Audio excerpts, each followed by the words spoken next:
Pevsner describes the ancient cross that we're going to take a look to today, which resides in this church here, as the best in the whole of Europe. In fact, it is so exceptional that they've built a special extension to the church here to house it. But there are a whole bunch of questions surrounding it. Questions like, who created such a fine cross at the end of the 7th century, possibly early 8th century, and why is it here in such a remote location? Questions like, was it correctly restored in the 1820s? And was it indeed even originally meant to be a cross? Was it carved by the same person who created the stunning Bewcastle cross? Join me and Phil as we examine the Ruthwell Cross.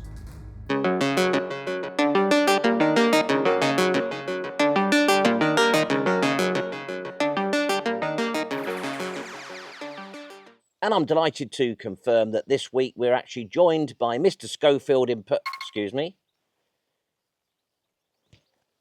So without further ado, let's join Phil in there to have a look at this exceptional Anglian cross. Something happened that just changed it. Because that's where I am. He's dried. What do you want me to die? Sorry about that. Phil hasn't been on the telly for a year. I'll pick this up and we'll hopefully come back to him in a bit.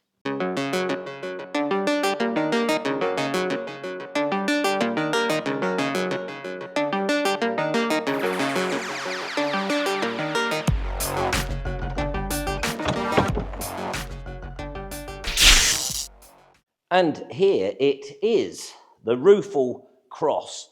Now, it resides in the church here because it was smashed to pieces by Presbyterians in 1642. In 1640, the General Assembly passed an act instructing the demolition of idolatrous monuments.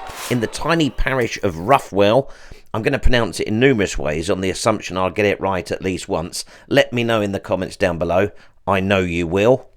The courageous Reverend Gavin Young resisted. First of all, he chipped at the faces to remove the idolatry. There was even a possible argument that the Ruthwell Cross wasn't in the church itself. It's believed it may have stood over there and that this area may have been separate from the church at the time. However, by 1642, he knew he couldn't resist any longer.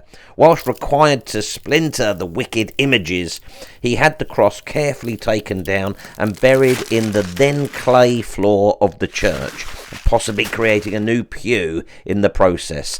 And there it remained until the ministry of Dr. Andrew Jaffrey, and he wanted a fancy new floor for the church, and thus it was the cross was dug up in 1780 and the pieces were laid out in the churchyard close to the walls of the church.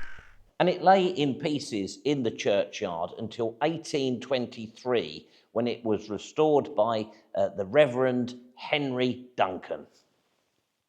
Now, as is so often the case, the church, the current Ruthwell church, is some way out, perhaps there'll be an overlay, from the village, where the village of Ruthwell is. Now, I've just popped down to the village to show you something interesting here in these old Friends meeting rooms.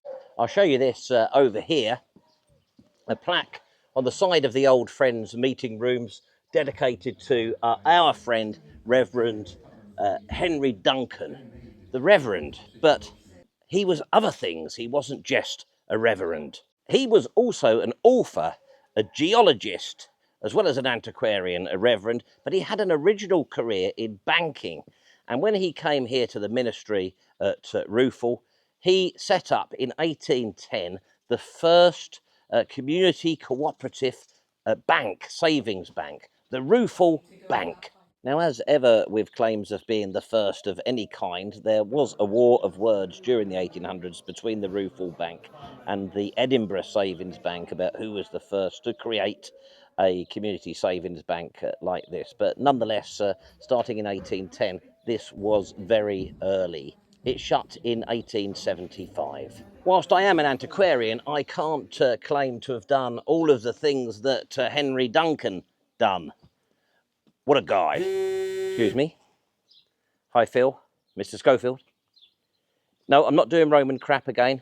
I'm on my way back to the church now. As well as setting up a savings bank and being the first to identify fossilised footprints, Henry made it his mission to restore the cross. He drew up complex designs and even made a model of it, which you can see in the Savings Bank Museum. Note that the cross shaft could not be found. Interesting. So he had that made, incorporating Masonic imagery. Are all successful people Masons? I'm not one, and I'm definitely not successful. The piece at the top was placed the wrong way round. Oops. His completed reconstruction sat in the grounds of the manse until 1887, when Reverend McFarlane had the annex built to protect it from the weather and stop the cross from being taken away to a museum. This was funded at £300 by public subscription and help from Pitt Rivers at the Board of Works. Such is the height they had to dig down to accommodate the reconstruction. But hey, Reverend Duncan, what a guy. As with the Bewcastle cross that we looked at previously, and that's about 30 miles that way over the border in England, Pevsner raves about these two crosses. He describes them both as the greatest achievements of their date in the whole of Europe. Oh, excuse me.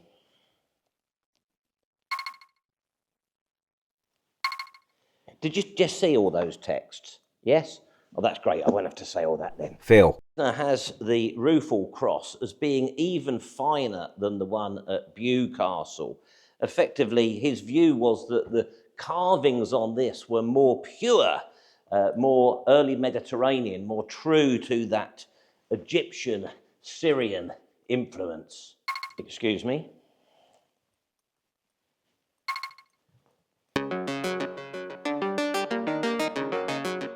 And then here, as at Bewcastle, we've got Christ treading on the beasts again. They think that's some sort of righteousness thing, so the beasts are evil, basically. As with the Bewcastle cross, surprise has been expressed down the centuries that such fine work exists in a remote corner of the Northumbrian kingdom, so far away from the heartlands of the Northumbrian kingdom that was in dominance here in the 7th and 8th century. But just who was the incredibly talented craftsman, crass, it, they, them? I hope that doesn't get me cancelled. As with Bewcastle, the idea has been put forward that master crass, it, they, thems were sent over here from Gaul. But with our last video, viewer at Christ's Kingdom is Coming contacted us in the comments to say that we shouldn't be so surprised to see this quality of work in a location like this, because King Oswald, Saint Oswald later on, converted the Celts in this region to Christianity in the early part of the 7th century. And he thinks those skills, those craft skills, were sent over here from Ireland. And the lovely lady from the Savings Bank Museum shared her thoughts with me that both crosses marked a pilgrimage route from the Isle of Whithorn to Holy Island. The other question that we posed was it restored correctly by Henry Duncan in 1823? Well, we already know the answer to that. The top bit was put on incorrectly. But the sort of missing crossbeam is interesting. The fact that they found all the rest of it, but they couldn't find the crossbeam. In 1600, a Richard Bainbridge wrote to Camden asking him to correct his description of the Ruthwell Cross in his next edition of Britannica. He wanted Camden to describe this as a column as opposed to a cross. So what do we reckon about that then? We can see that the crossbeam on the reconstructed cross was manufactured in 1823. They couldn't find a great big chunk of masonry like that, but they found the rest of it. Right, so Philip has asked me to point out to you that we've got these runes down, these runic symbols down the side of the crosses. They're actually on both sides. These runic inscriptions on both sides of the cross give us our best clue that it was originally a cross, because they are extracts of a poem called The Dream of the Rood.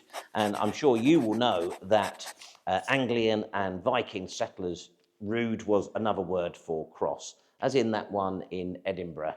I'll put it there because I can't say it.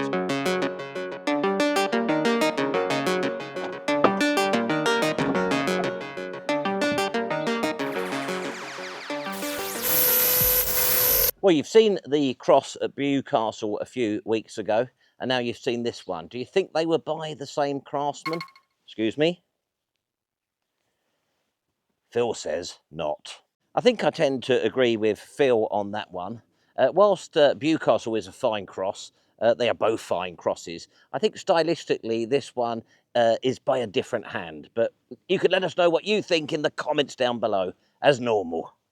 Oh, it's me in the studio here. As I've been putting this together in the editing suite, I'm less confident about this position. They are actually very, very similar. And of course, Ruthwell has been inside for a lot of its life, as far as we know, whereas Bewcastle's had the weather. Now, the lovely lady in the Savingsbank Museum, I'm not going to try and say her name, thinks that the work was carried out by a group of travelling crafts, they-thems, from Italy.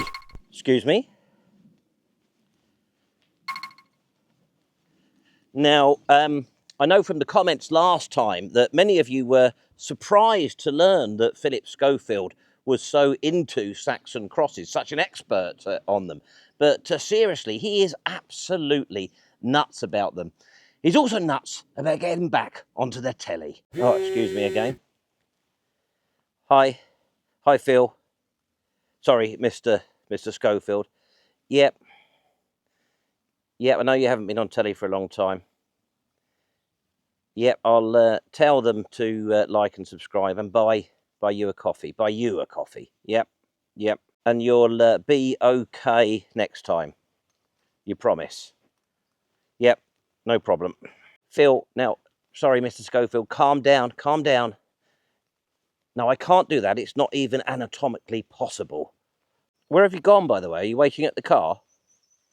Gretna Green? I'll see you lot next week, by the way. You've brought a haggis in a tin.